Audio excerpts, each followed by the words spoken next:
You know how we have those little phrases that are like a secret code? They say so much in just a few words. Well, today, we're diving into one of the most common and maybe one of the most misunderstood declarations you'll ever hear. It all kicks off with this one simple statement: I'm on a diet. We've all said it, right? And we've definitely all heard it. But what does it really mean? What's the actual message hiding behind those words? Well, the answer might surprise you. The second someone says, I'm on a diet, our minds just immediately jump to conclusions, don't they? We picture salads, saying no to cake, all this willpower. That little phrase carries a lot of weight. And this is a global thing. It's a truly universal statement. It's like the starting gun for this personal mission, one that's just loaded with expectations, both for the person on the diet and for everyone around them. But here's the thing. What if all those expectations are just plain wrong? Okay, so this is where it all gets turned on its head. The whole idea is that our common understanding of what it means to be on a diet has completely missed the real point. It's not at all what we think it is.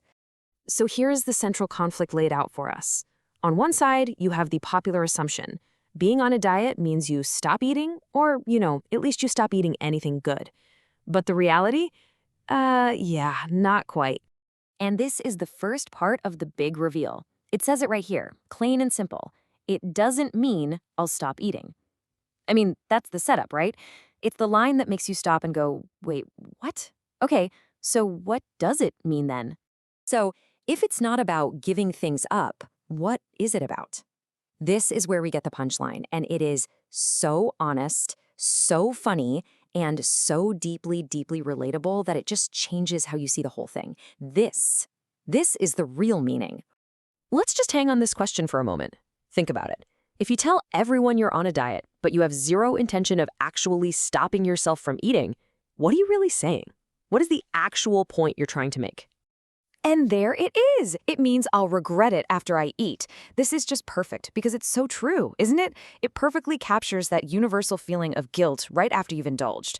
So the diet isn't about preventing the meal. It's about the emotional hangover that comes after. The meal is still happening.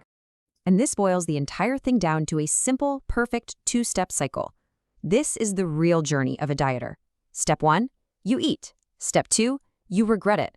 It's a simple loop that, let's be honest, repeats itself over and over. At the absolute core of this entire idea is this one incredibly powerful emotion: regret, or paschatapam. It's that feeling when you look at the empty plate and think, oh man, I shouldn't have done that. That feeling is the diet. Ultimately, what's so brilliant about this is how it takes a personal, funny little observation and turns it into a story about all of us. It's not just one person's experience. It's the story of everyone who's ever tried to be good, but, well, also decided to enjoy the moment. And that's really the heart of it all. The whole focus shifts. The real struggle isn't about the food on your plate. It's about the feeling in your stomach after that plate is empty. It's a state of mind, not a state of diet. So what we're left with is this one simple, universal dilemma.